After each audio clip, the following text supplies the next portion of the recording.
अस्सलाम वालेकुम मेरे भाइयों। गलबहर में तारू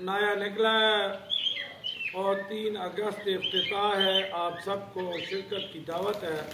और कल हफ्ते के दिन अशूरे का इंशाअल्लाह सुबह 11 बजे आप सबको वहाँ आओ, हमारे साथ लंगर खाओ, खत कुरान ख़वानी होगी, उसके बाद दुआ होगी।